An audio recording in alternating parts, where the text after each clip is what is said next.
అందరికీ నమస్కారం. ఈరోజు దేశంలో అత్యంత ప్రమాదకరమైనటువంటి పరిస్థితులు కనపడతా ఉన్నాయి. ముఖ్యంగా ఆప్ పార్టీ ఢిల్లీలో ఓడిపోయిన తర్వాత ఈ ప్రమాదాలకి ఇక అడ్డం లేని పద్ధతుల్లో బీజేపీ అన్ని రకాల తెగింపులకి పాల్పడుతూ ఉంది. ప్రజాస్వామ్యానికి చాలా ఇబ్బందిదాయకమైన ప్రమాదకరమైన స్థితిలో ప్రజాస్వామ్యం నెట్టివేయబడతా ఉంది. ముఖ్యంగా ఆపు ఎన్నికలు అనేవి ప్రజాతంత్ర పార్టీలన్నిటికీ ఒక గుణపాఠంగా తీసుకోవాలి. ఇండియా కూటమి ఏర్పాటు అయినప్పటికీ కూడా ఇండియా కూటమిని సజావుగా నడపటంలో కాంగ్రెస్ పార్టీ నాయకత్వం అది సజావుగా నడపటం, అందరినీ కలుపుకోవటం, అందరికీ ఇచ్చిపుచ్చుకునే ధోరణితో ఉండటం లాంటి ఒక పరిపక్వతతో కూడినటువంటి అక్కడ నాయకత్వ పరిపక్వత లోపం వలన ఇండియా కూటమి ఇవాళ విచ్ఛిన్నమయ్యే దశకు వచ్చింది. ఇది ఇండియా కూటమి ఆ కలయికే ఒక అద్భుతం. దాన్ని మళ్ళా ఒకదానెమ్మటి ఒకటి శకలాల్లాగా ఒకదానెమ్మటి ఒకటి పోగొట్టుకోవటం చాలా దురదృష్టం. ఈ క్రమంలోనే ఆపు సంబంధించి అంతకుముందు హిమాచల్ ప్రదేశ్, మన మహారాష్ట్ర ఈ ఎన్నికలు జరిగాయి. ఈ ఎన్నికల్లో జార్ఖండ్ వరకు ఎట్లా గెలిచింది కాంగ్రెస్. సరే, మహారాష్ట్ర వదిలేసిన హిమాచల్ ప్రదేశ్ కొద్దిగా కాంగ్రెస్ ఇచ్చిపుచ్చుకునే ధోరణితో ఉండి పొత్తులు పెట్టుకుని ఉన్నట్లయితే ఖచ్చితంగా హిమాచల్ ప్రదేశ్లో కాంగ్రెస్ అధికారంలోకి వచ్చేది.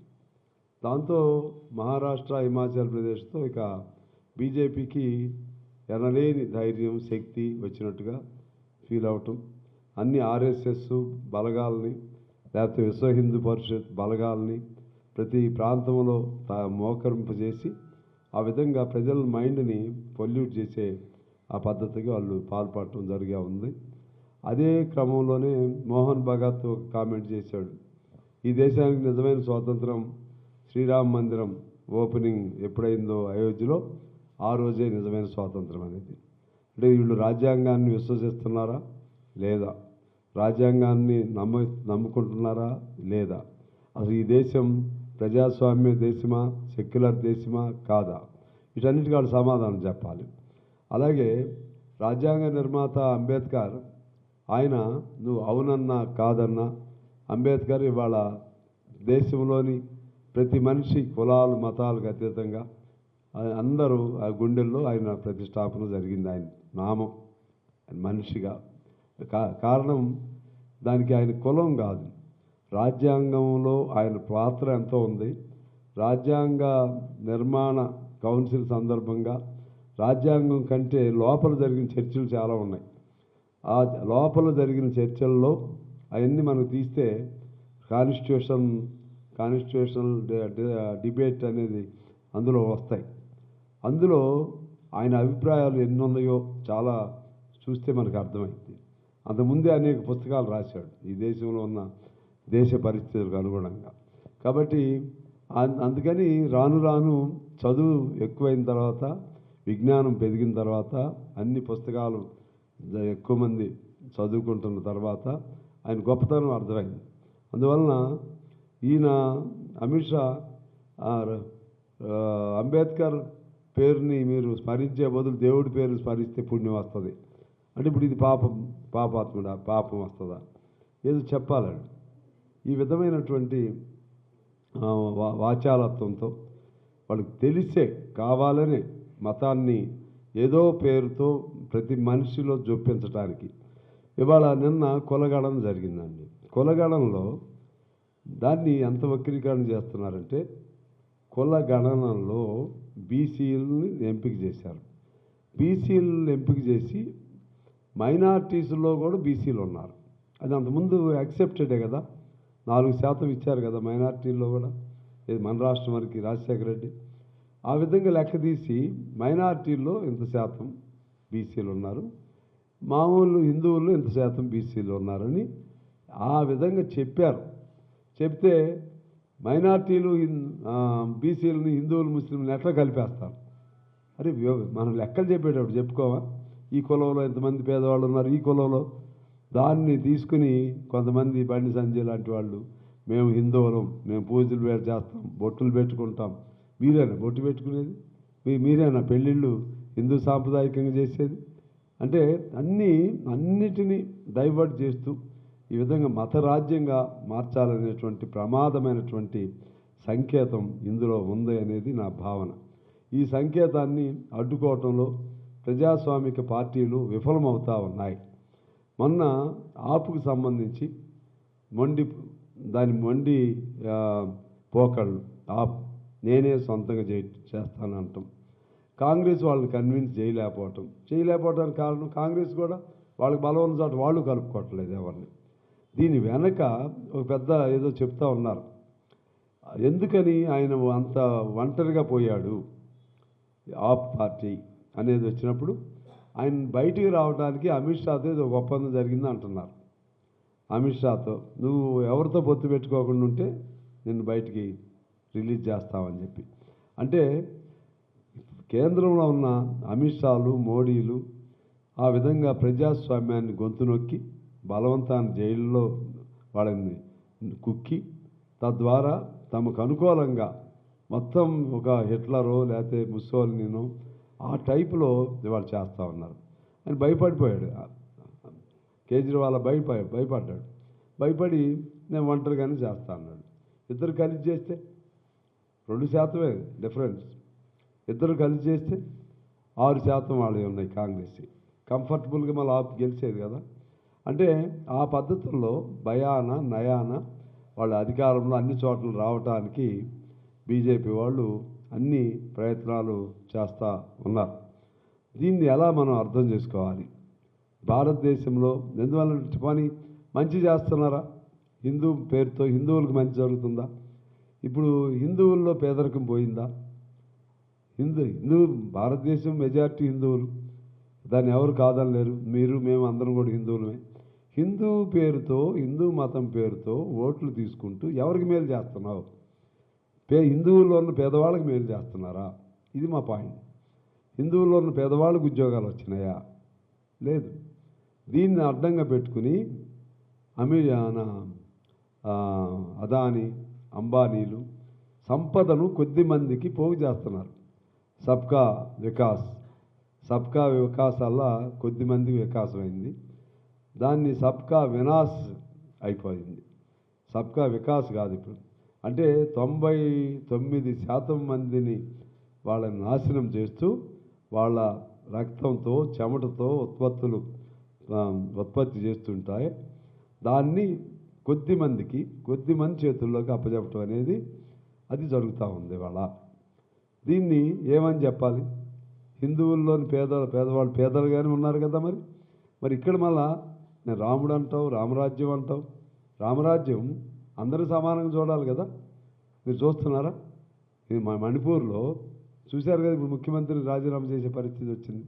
మీరే రెచ్చగొడతారు అన్ని మతాలు అన్నీ. ఇది ఎట్లా తయారైందంటే ఇవాళ చిలుకూరు మన బాలాజీ గుడిలో రంగరాజన్ గారు ప్రీస్ట్ పూజారి గారు ఆయన మీద దాడి చేసింది ఎవరు? రామరాజ్యం పేరుతో దాడి చేశారు. ఎవరు అసలు ఆ రామరాజ్యం పేరుతో దాడి చేసిన వాళ్ళు? వాళ్ళకి ప్రేరణ ఎక్కడి నుంచి వచ్చింది? ఇప్పుడు మీరు ఖండిస్తే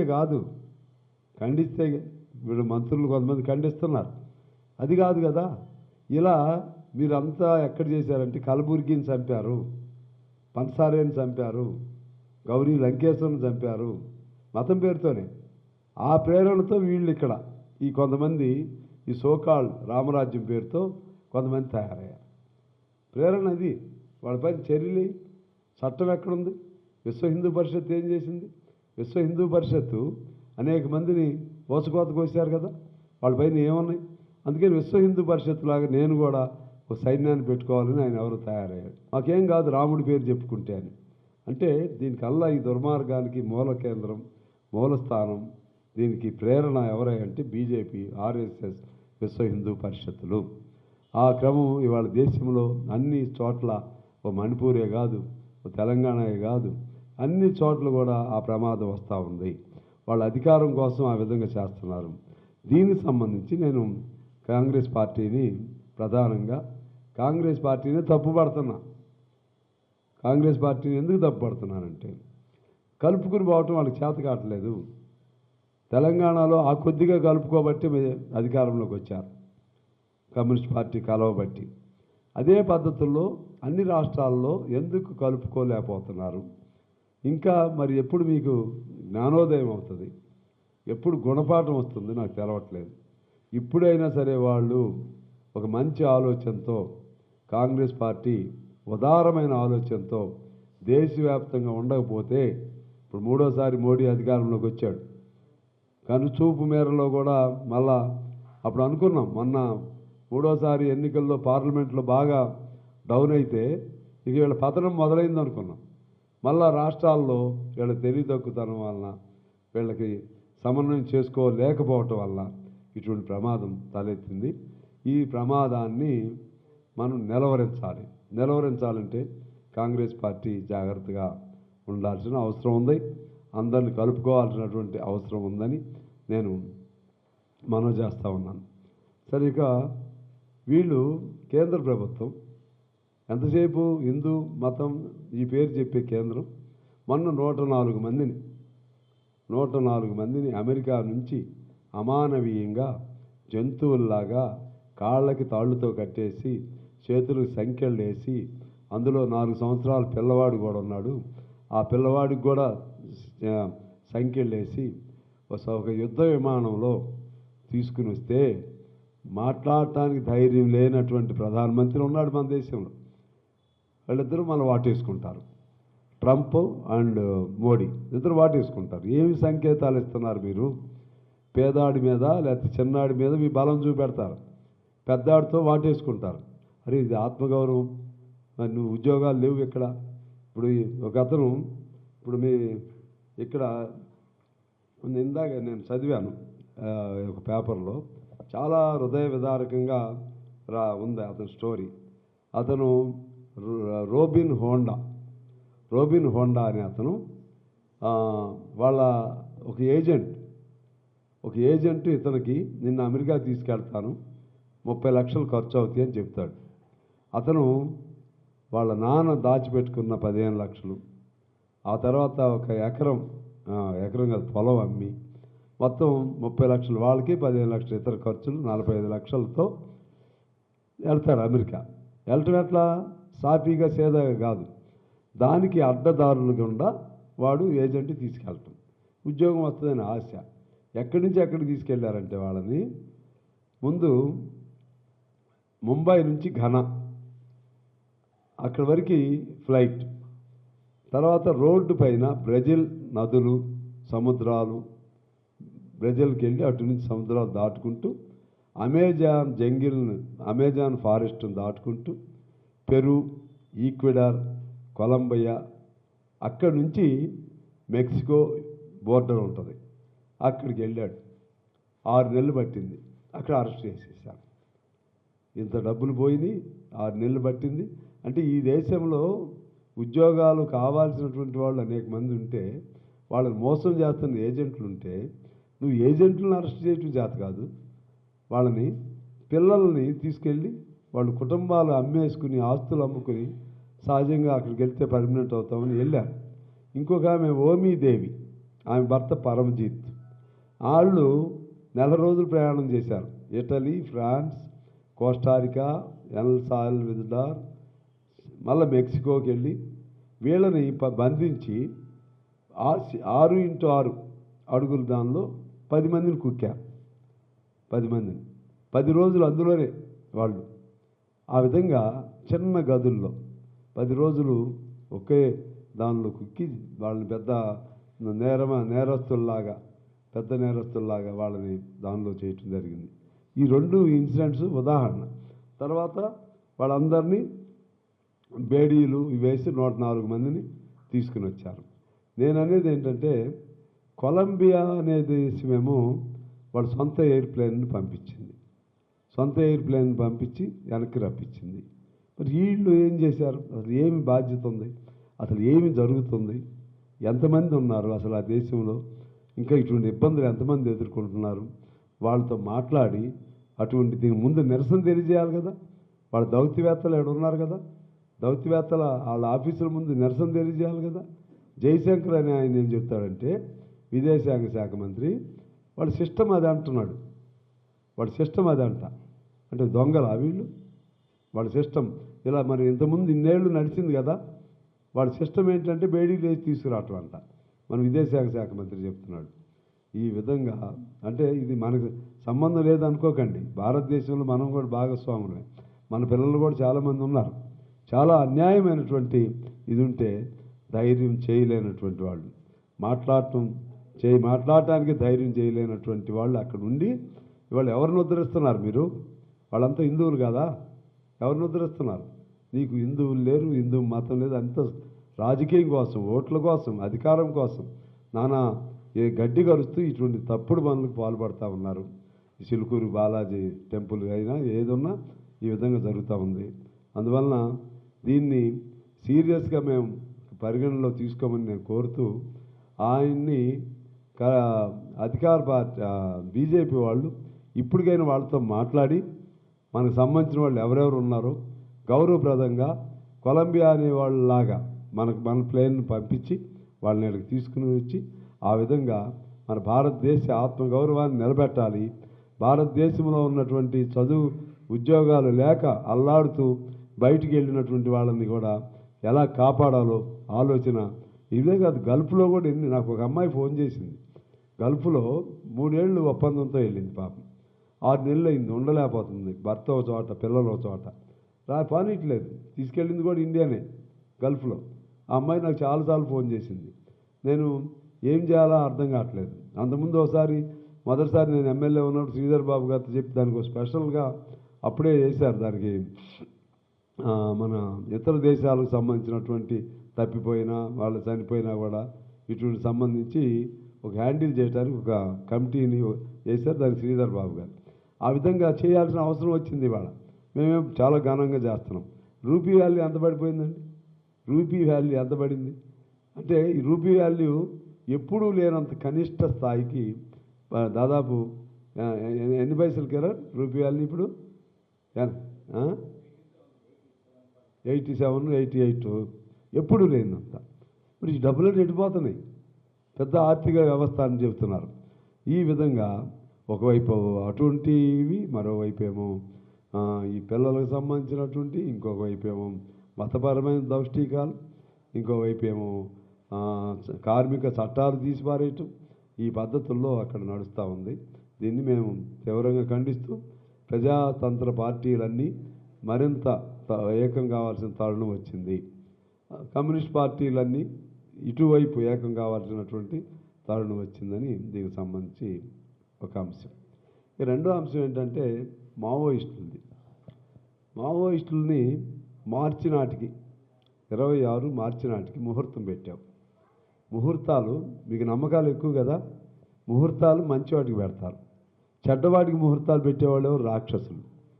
చెడ్డవాటికి ముహూర్తాలు పెట్టి ఏది రాక్షస శకునం ఏముంది, ఏది అమావాస్య, వాళ్ళు అటువంటి చీకటి పనులు చేసేవాళ్ళు ఆ ముహూర్తాలు పెడతారు. అమిత్ షా అటువంటి చీకటి సామ్రాజ్యానికి రాజులాగా మావోయిస్టుల్ని మార్చి 20 అప్పుడు 20 ఎంత అన్నాడు, సరే మార్చి 26 మార్చి నాటికి ఎలిమినేట్ చేస్తారు అంటున్నాడు. అసలు ఇది ప్రజాస్వామ్యమా? నాకు అర్థం కావట్లేదు. నీ శక్తి అమెరికా మీద మాట్లాడవు, ఇతర దేశాల దగ్గరికి వచ్చేసరికి వంగి దండం పెడతావు, నీ సొంత ప్రజల మీద దాడులు చేస్తావు, సొంత ప్రజల మీద యుద్ధం ప్రకటన చేస్తావు.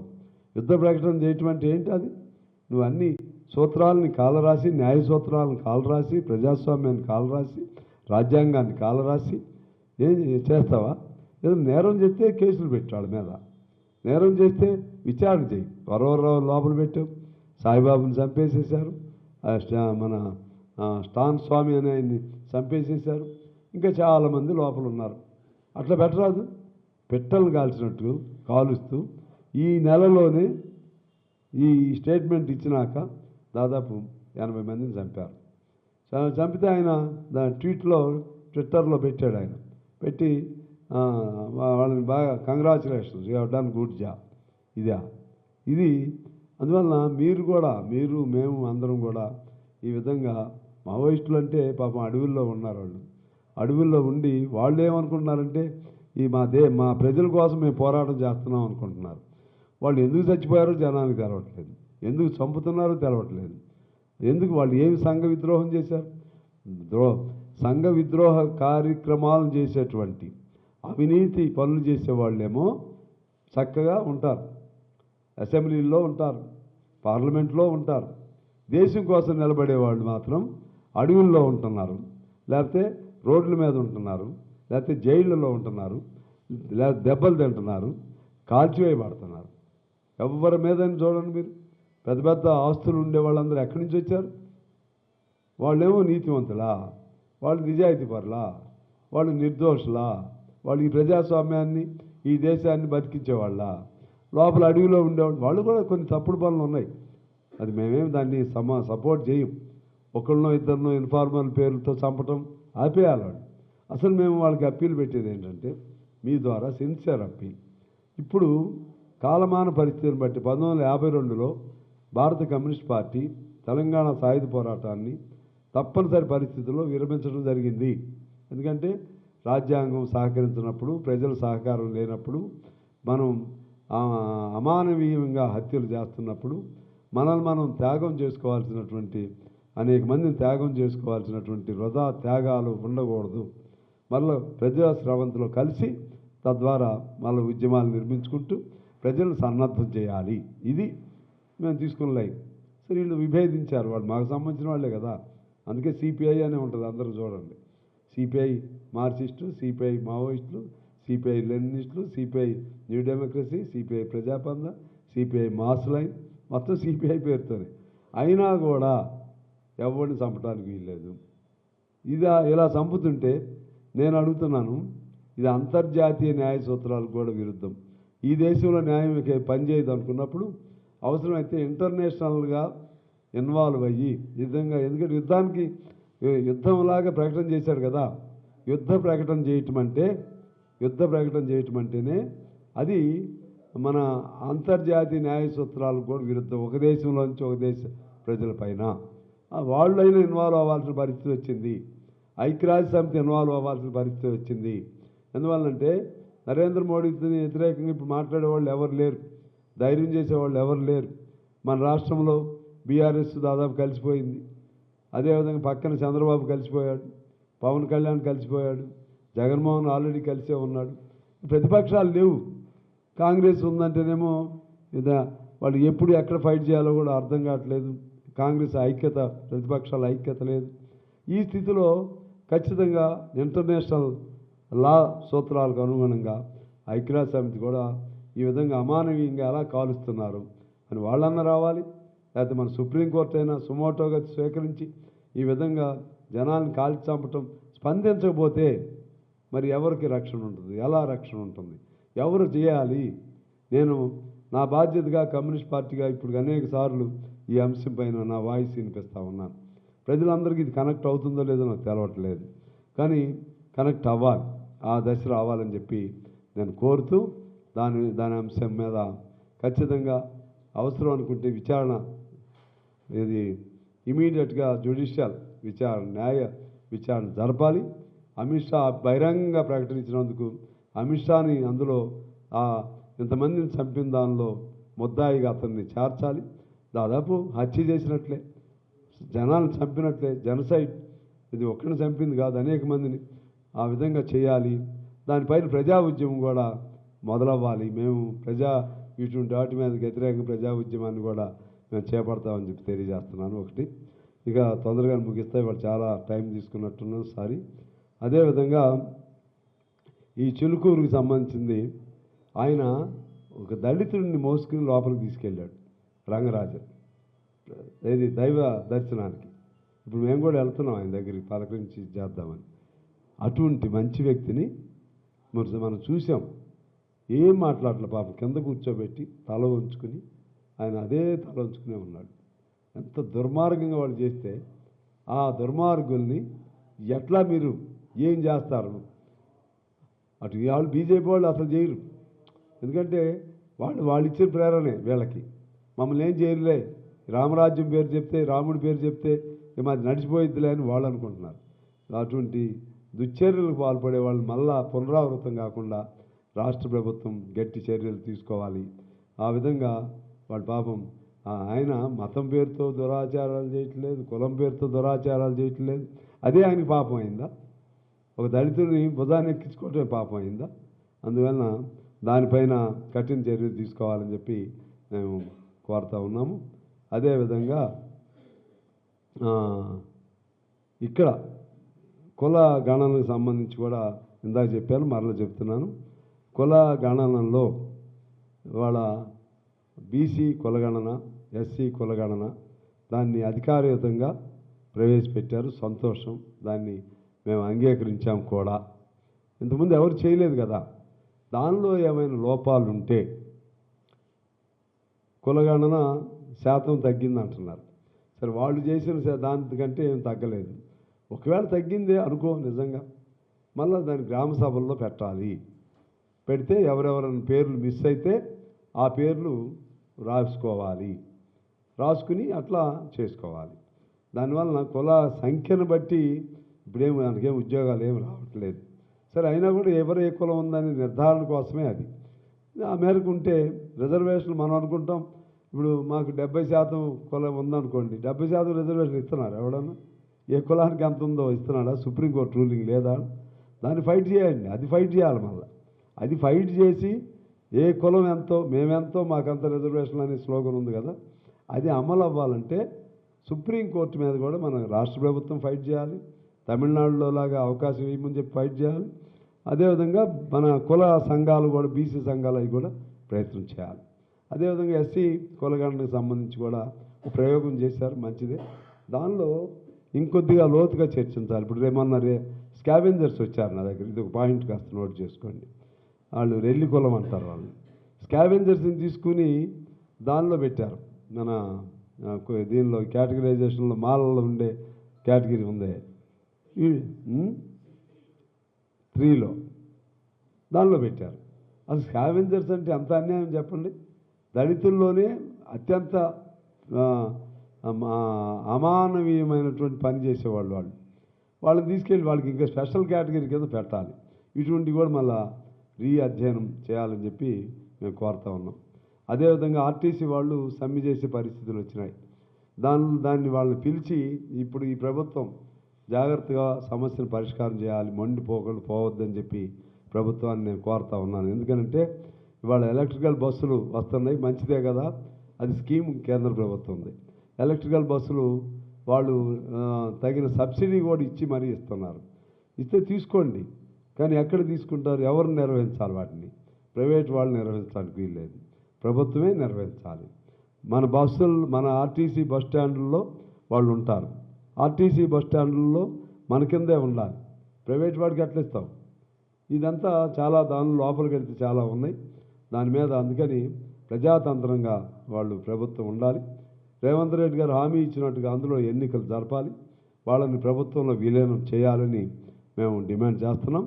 అదేవిధంగా మన వీళ్ళు ఉన్నారు, అవుట్ సోర్సింగ్ ఇటువంటి ఉద్యోగస్తులు, మన కాంట్రాక్ట్ వర్కర్లు కొన్ని లక్షల మంది ఉన్నారు. వాళ్ళకి మినిమం వేజ్ కూడా ఇవ్వాలి. రాష్ట్ర ప్రభుత్వం ఆ వైపుగా కూడా చర్యలు తీసుకోవాలని నేను మనవి చేస్తూ, ఆఖరిగా స్థానిక సంస్థలు వచ్చినప్పుడు స్థానిక సంస్థలకు సంబంధించి ఖచ్చితంగా మా బలం ఉన్న చోట మేము ఫైట్ చేస్తాం. కాంగ్రెస్కి మంచి ఆలోచన ఉండి ఇద్దరం కలుద్దామని వస్తే మంచిది, మేము కూడా వాళ్ళకి చెబుతాం.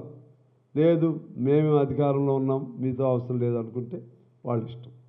మేమేమి ఒకళ్ళ మీద ఆధారపడైతే లేవు. మేము కూడా అన్ని రకాల ప్రయత్నాలు చేస్తూ మా బలాలని ఇప్పుడు ఖమ్మం జిల్లా, ఉమ్మడి ఖమ్మం జిల్లా, లేకపోతే కొత్తగూడెం జిల్లా, నల్గొండ జిల్లాల్లో, కరీంనగర్ జిల్లా, ఆదిలాబాద్ జిల్లా స్థానిక సంస్థల్లో చాలా చోట్ల మాకు బలాలు ఉన్నాయి. అందుకని అవసరం అనుకుంటే మాతో కలిసి వచ్చేటువంటి వాళ్ళు ఎవరన్నా ఉంటే వాళ్ళని కలుపుకుని, ఎక్సెప్ట్ బీజేపీ కలుపుకుని మేము కూడా ముందుకెళ్తాం. కాంగ్రెస్ కలిసి వస్తే సంతోషం. ఇది ఈ అంశాలతో ఎక్కువ సమయం తీసుకున్నాను, మేము మన్నించాలని కోరుతూ మీ అందరికీ హృదయపూర్వక నమస్కారాలతో నేను సెలవు తీసుకుంటున్నాను. గుర్తు చేశాం. అవును, ఎమ్మెల్సీ ఎన్నికలకు సంబంధించి మేము ఆల్రెడీ కరీంనగర్లో కాంగ్రెస్ పార్టీ అభ్యర్థికి మద్దతు ప్రకటన చేశాం. మన ఏం పేరు నరేందర్ రెడ్డికి మద్దతు చేశాం. మిగిలిన 2 టీచర్స్తో ఒకటి గ్రాడ్యుయేట్స్తో ఒకటి ఉన్నాయి. దానిలో మా టీచర్ సంఘం వాళ్ళు మాట్లాడుతున్నారు ఎవరికి సపోర్ట్ చేయాలని. గ్రాడ్యుయేట్స్కి సంబంధించి కూడా వాళ్ళు ఎవరన్నా ఉన్న పరిస్థితుల్లో చూసి, అంటే ఇక్కడ ఇది గ్రాడ్యుయేట్స్దే కదా, ఏది ఇప్పుడు నరసింహారెడ్డి టీచర్ దాన్ని చేస్తున్నాం. ఒకటి గ్రాడ్యుయేట్స్తో ఉంది, ఇక్కడిది గ్రాడ్యుయేట్స్ ఉంది, మాది ఖమ్మంది కూడా గ్రాడ్యుయేట్స్ ఉంది. అదే మరి అనేది నరేంద్ర రెడ్డి గ్రాడ్యుయేట్ది, టీచర్స్ 2 ఉన్నాయి. ఎస్, అది మాట్లాడుతున్నారు. నరేంద్ర రెడ్డిది మనం కాబట్టి డిక్లేర్ చేసాం పార్టీగా. ఆ 2 మాత్రం మన ఎస్టీ వాళ్ళు మాట్లాడుతున్నారు ఎవరికి సపోర్ట్ చేయాలని. అల్టిమేట్గా వచ్చేసరికి బీజేపీకి సంబంధించి మాత్రం చేయం.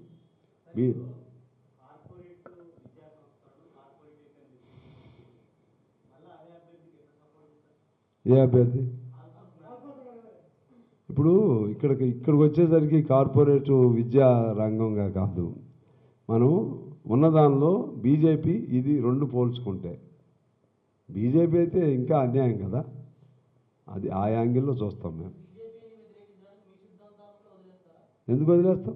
ఆ ఫైట్ ఇప్పుడు కాంగ్రెస్ కలవలేదా మేము? కాంగ్రెస్ కలిసాం కదా, కలిసి వదిలేసాం. ఇప్పుడు వదిలేసానా నేను? ఇప్పుడు ఆర్టీసీ ఉంది, కాంగ్రెస్కి ఇష్టం లేదు కాబట్టి వదిలేసానా? ఇప్పుడు చెప్పా కదా, గట్టిగా చెప్పాను. ఆ ఆర్టీసీది మినిమం వేజ్ కార్మికులది గట్టిగా చెప్పాను నేను. ఏది ఉంటే దానికే ఉంటుంది. మన అసెంబ్లీలోనే మాట్లాడాను. ప్రతి నెల 1వ తారీఖు జీతాలు ఇస్తున్నామని బట్టి గారంటే ఇది కరెక్ట్ కాదని చెప్పాను, ఇవ్వట్లేదని చెప్పాం.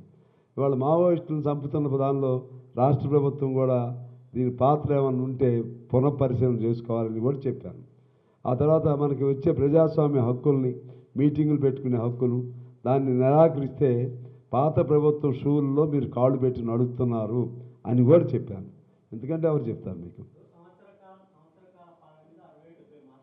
అవును. అంటే ఎప్పుడు నెలకు మార్కులు వేస్తారా ఏంటి? ఎగ్జామ్ పెట్టాలి కదా.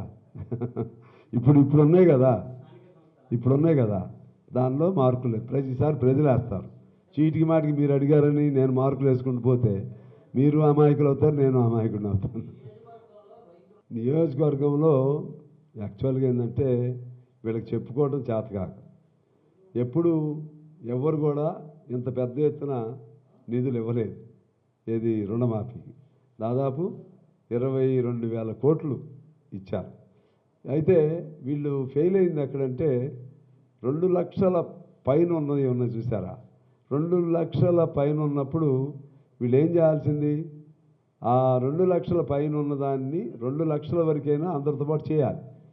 వీళ్ళు 2 లక్షల పైన అప్పు ఉంది కాబట్టి మీరు ఉన్నాళ్ళు లెక్కని వాళ్ళని పక్కన పెట్టారు, అది ఫెయిల్యూర్. రెండోది, ఈ 2 లక్షల లోపు ఇచ్చేవాళ్ళు కూడా కొంత మిగిలి ఉన్నారు. అదేంటంటే నేను మొన్న కూడా మాట్లాడా, కొన్ని టెక్నికల్గా వాళ్ళ పేర్లు లేదా ఇటువంటి ఆ ఫాల్ట్ ఉంది, కానీ వీళ్ళందరికీ ఇస్తారు, అందులో డౌట్ లేదు. కాబట్టి మా నియోజకవర్గం కూడా ఇటువంటి మాకు తక్కువ ఉన్నాయి ఈ ప్రాబ్లమ్స్. రైతు ఆత్మీయ భరోసా, రైతు భరోసా దాదాపు వేసుకుంటూ పోతున్నారు, అక్కడ no problem.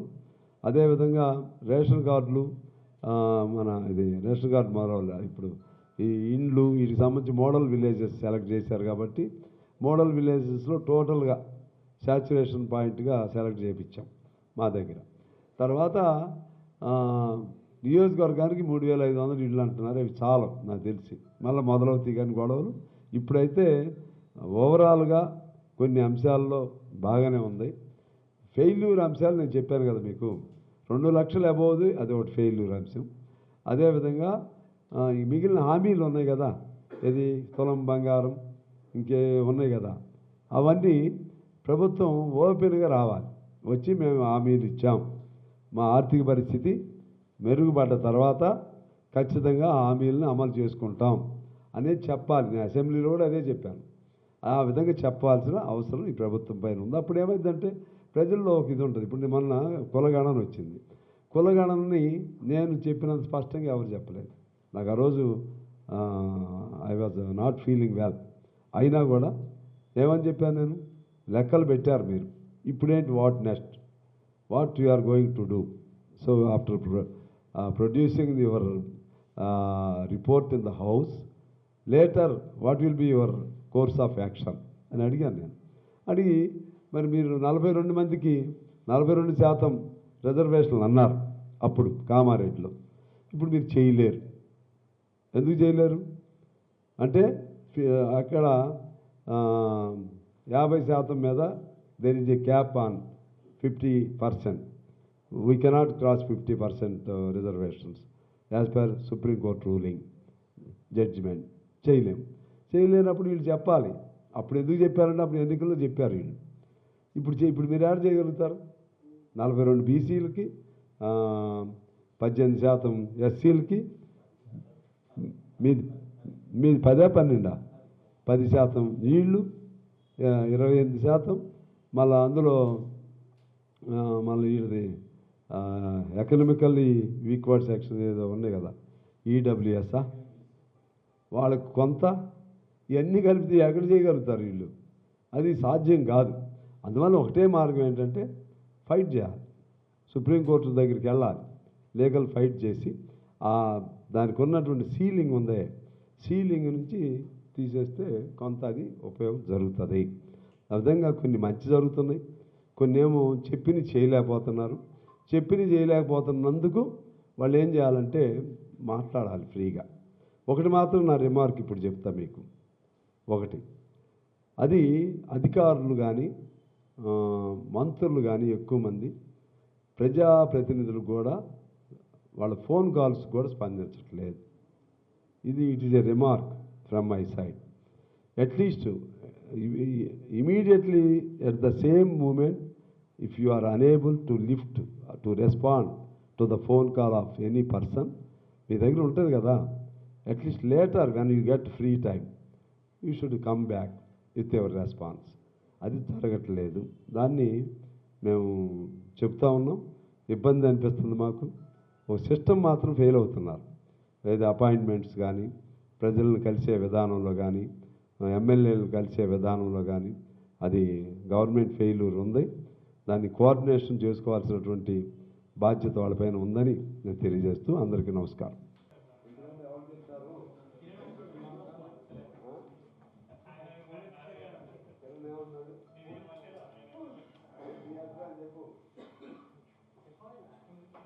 Please subscribe to the channel and download the Politicos app from the links in the description.